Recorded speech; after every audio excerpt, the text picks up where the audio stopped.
I'm Dr. Boyce Watkins from Your Black World and the Black Business School.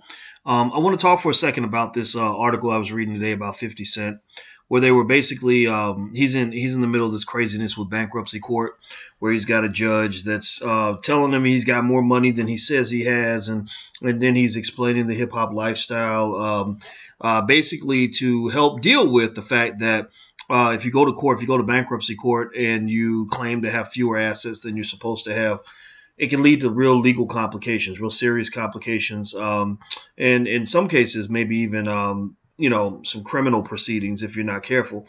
I feel kind of bad about all of this. And the reason I feel bad about it is because of this. Look, 50 Cent is such a smart person, and he's a role model for a lot of people. Fortunately or not, no matter how you look at it, a lot of people look up to him. A lot of brothers in the hood look at 50 and they say, okay, if he can do it, I can do it.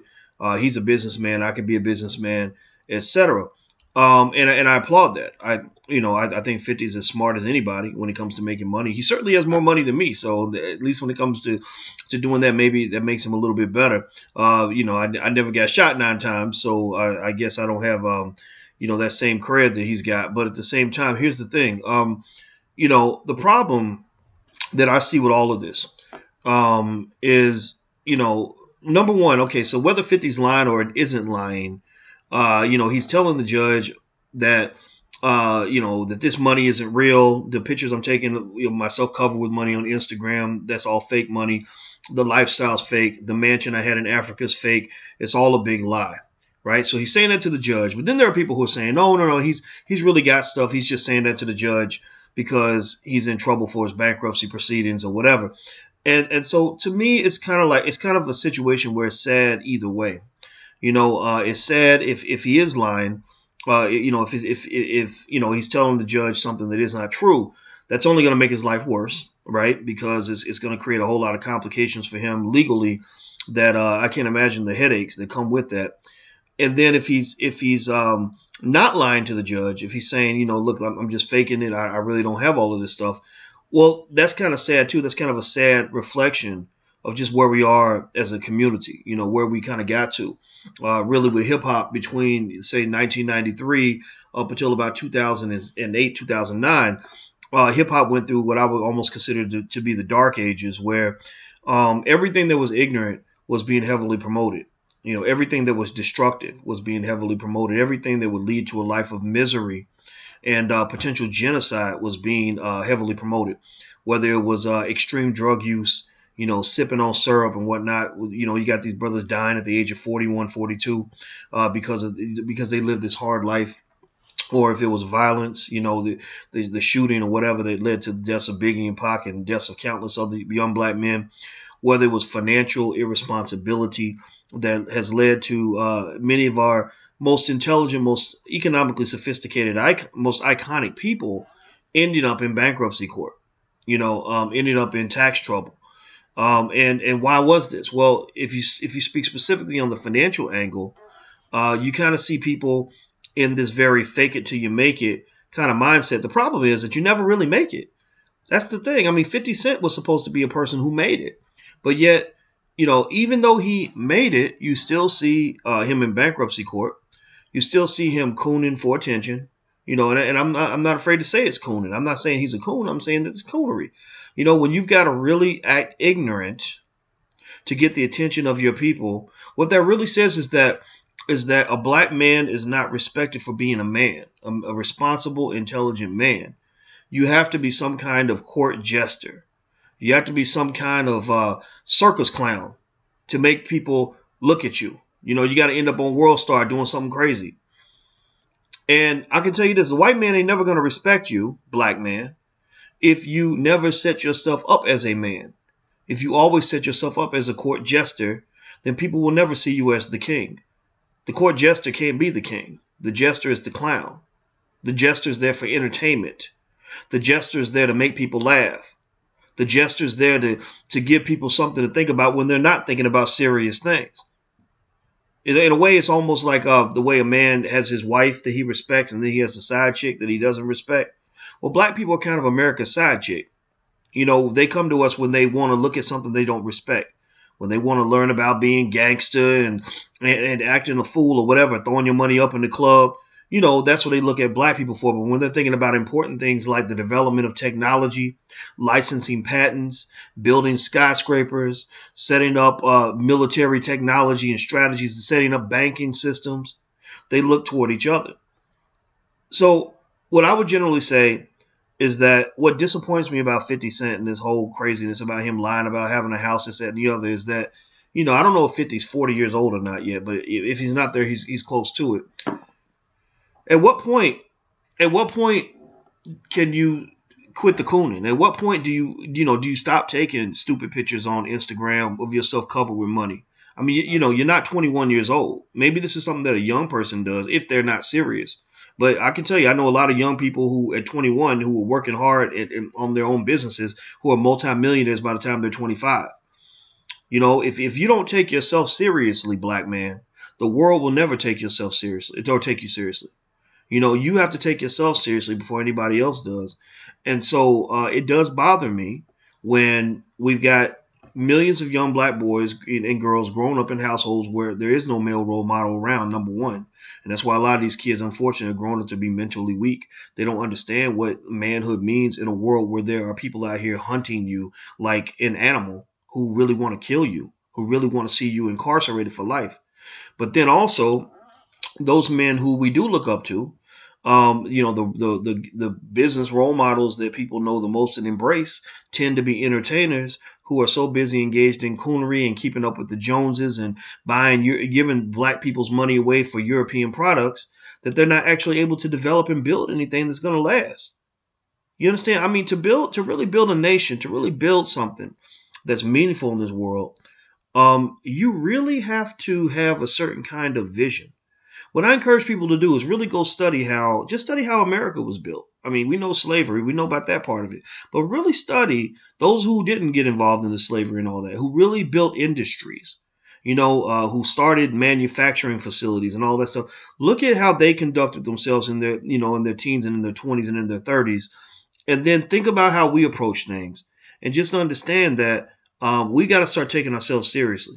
So with 50 Cent and his money, I'm not trying to count that man's money. I teach the class Intelligent Boss Moves with Dame Dash, and and he has his perspective on things as well.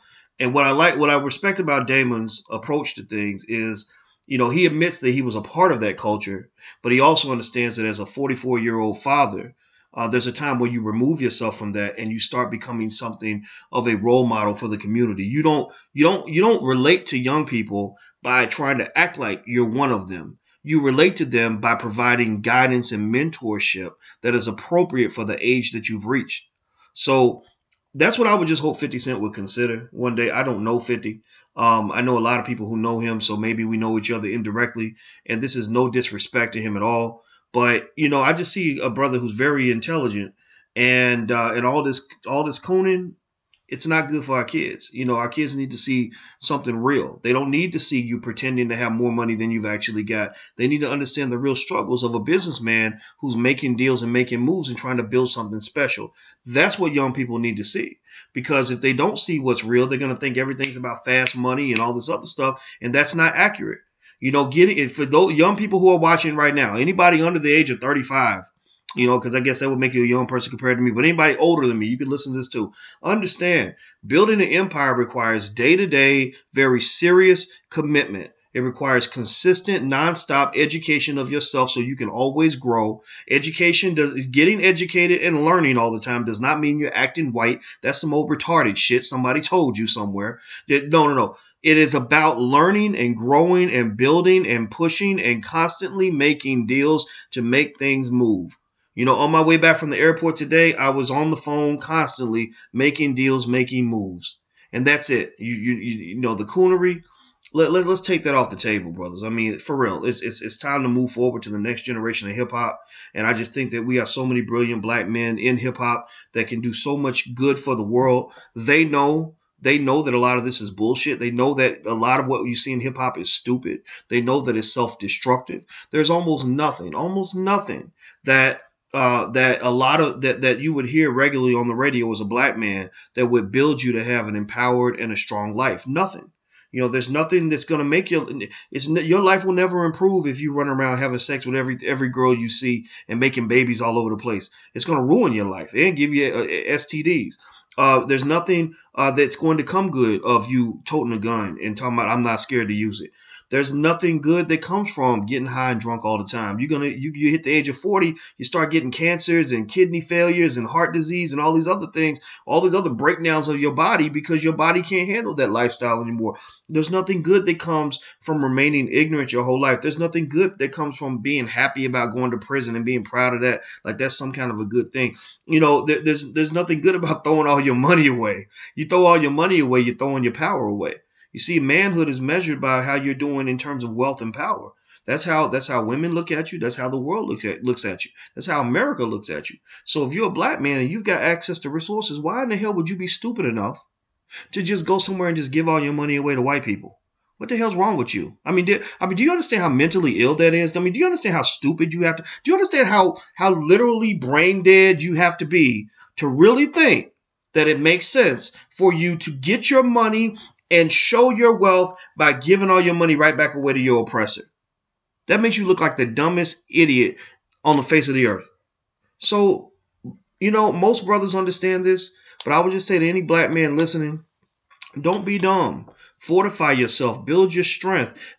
Save your money. Invest your money. Keep investing yourself by learning. Make smart decisions. Put yourself in a good situation. And don't worry about trying to impress other people. That's a good way to make yourself look real stupid, is when you run around here worried about what other people think. I don't give a damn what you think. I don't care what you think about what I'm wearing or what I'm driving or where I'm living or anything like that, because that does not define me. I'm an intelligent black man. I take pride in that. And if you don't like that, if you think something's wrong with that, you think I'm a nerd or whatever, then you can go to hell. I would say fuck you, but I promised myself I wouldn't cuss again. But seriously, I do not care what you think about me. What I care about is holding it down for my family. That's what matters. You hold it down for the people you care about. You defend, you protect, you build, you grow, you develop, and you set something up for the next generation.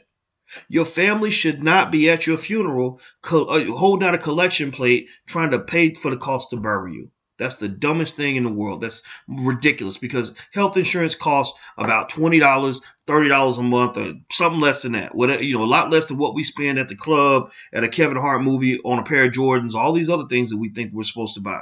So black people have to grow up intellectually. Not all of us. Not a lot of us get it. A lot of us get it. So we can't condemn the whole community.